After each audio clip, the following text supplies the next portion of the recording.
সুপ্রিয় দর্শক শ্রোতাদের, গল্প হলেও সত্যি ঘটনায় স্বাগত। এখানে গল্প মনে হলেও সবই সত্যি ঘটনা থেকে উঠে আসা ভয়ঙ্কর কাহিনী। আজ রাতের অন্ধকারে আমরা যাচ্ছি হায়দ্রাবাদের কুন্দনবাগ। চোখ বন্ধ করে শোনো, কিন্তু পেছনে কেউ দাঁড়িয়ে থাকলে ভয় পেও না। ঘটনাটি ভালো লাগলে লাইক করো, কমেন্ট করো, শেয়ার করো আর সাবস্ক্রাইব করো, যাতে নতুন ঘটনা তোমাদের শোনাতে পারি। তাহলে চলো শুরু করা যাক আজকের ঘটনাটি। হায়দ্রাবাদের কুন্দনবাগ একটি অভিজাত এলাকা। চারপাশে বড় বড় বাড়ি, সাজানো রাস্তা আর সবুজ গাছপালা। দিনের বেলা দেখতে মনে হয় এখানে কোনো অশুভ জিনিস থাকার কথাই নয়, কিন্তু রাত নামলেই এই এলাকায় একটা বাড়ির সামনে কেউ হাঁটতেও চায় না। লোকে বলে এই বাড়িটা থেকে তাকিও না, কারণ এখানে যারা থাকে তারা জীবিত নয়। এই গল্পটা শুরু হয় এক চোরকে দিয়ে। তার নাম সুনীল। সুনীল বহুদিন ধরেই এই বাড়িটার ওপর নজর রেখেছিল। বাড়িটা বিশাল, কিন্তু অদ্ভুতভাবে নীরব। কেউ ঢোকে না, কেউ বেরোয়ও না। তবু প্রতিদিন রাতে ব্যালকনিতে আলো জ্বলতে দেখে। সুনীল নিজে দেখেছে তিনজন মহিলা ধীরে ধীরে হাঁটছে, নিজেদের মধ্যে কথা বলছে, হাসছে, কিন্তু আশেপাশে কেউ কখনো তাদের সঙ্গে কথা বলেনি। এক রাতে ঠিক 12টার পর হঠাৎ বাড়ির সব লাইট নিভে যায়। সুনীল মনে করে এটাই সুযোগ, তাই সে পেছনের জানলা দিয়ে নিঃশব্দে সেই বাড়িতে ঢুকে পড়ে। ভেতরে ঢুকে তার বুকটা কেঁপে ওঠে। ঘরের বাতাস ভারী, একটা পচা স্যাঁতস্যাঁতে গন্ধ। নিচতলায় সে খুঁজতে লাগলো, কিন্তু আশ্চর্য, একটাও ব্যবহারযোগ্য জিনিস নেই। ঠিক তখনই টুক টুক পায়ের শব্দ, সিঁড়িতে পায়ের আওয়াজ।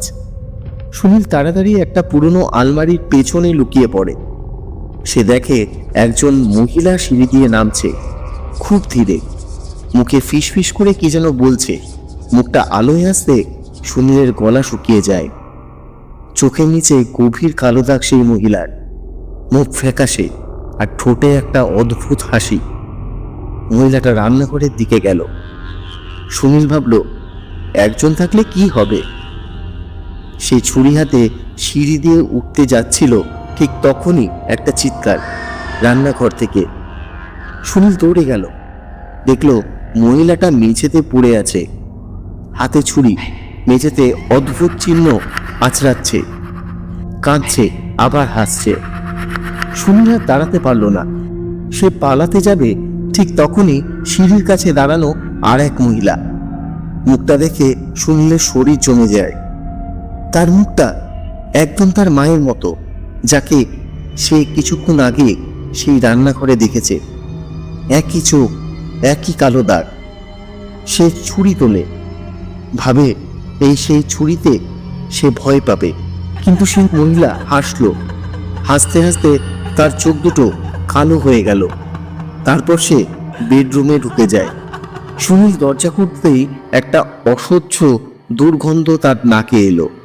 ভেতরে তাকিয়ে সুনীল যা দেখল তা কোনোদিন সে ভুলতে পারেনি। বিছানায় পড়ে আছে 3টে পচা মৃতদেহ। আর ভয়ঙ্কর ব্যাপার, দুটো মৃতদেহ ঠিক সেই মহিলাদের মতনই, যাদের সে কিছুক্ষণ আগে জীবিত দেখেছে। সুনীল আর দেরি করেনি। সে দৌড়ে বাড়ি থেকে বেরিয়ে গেল, সোজা পুলিশ স্টেশনে। সে জানতো তাকে এই অবস্থায় দেখলে সবাই খুনি ভাববে। পুলিশ ভেতরে গিয়ে দেখল সত্যি 3টে মৃতদেহ পড়ে আছে। পুলিশ প্রথমে ভাবল সুনীলই খুন করেছে, কিন্তু ফরেন্সিক রিপোর্টে যা এলো সেটা দেখে সবাই চমকে গেল। দেহগুলো 4 থেকে 5 দিন আগের নয়, 6 মাস আগে। তারা বিষ খেয়ে আত্মহত্যা করেছে। বেডরুমের কাছে ফিনাইলের বোতল পাওয়া গেল। সবচেয়ে ভয়ঙ্কর ব্যাপার হলো বাড়িতে ডাইনি বিদ্যা বা উইচক্রাফটের প্রমাণ পাওয়া যায়। বেডরুমের সিলিংয়ে রক্ত দিয়ে অদ্ভুত নকশা কাটার। পাড়ার লোকেরা শুনে ভয় পেয়ে গেল, কারণ তারা প্রতিদিনই ব্যালকনিতে ওই মহিলাদের হাঁটতে দেখেছে।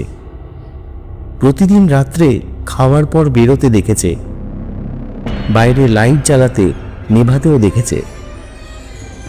সুনীল বারবার একই কথা বলতে লাগলো। আর কেউ কেউ বলে তারা তো এখনো বেঁচে আছে। ঘটনাটি কেমন লাগলো কমেন্টে লিখে জানিও। ভালো লাগলে লাইক করো, সাবস্ক্রাইব করো নতুন ঘটনা শোনার জন্য। আজকের মতো চলি, আবার দেখা হবে গল্প হলো সত্যি ঘটনাতে, এমনই এক সত্য ঘটনা নিয়ে। Good night.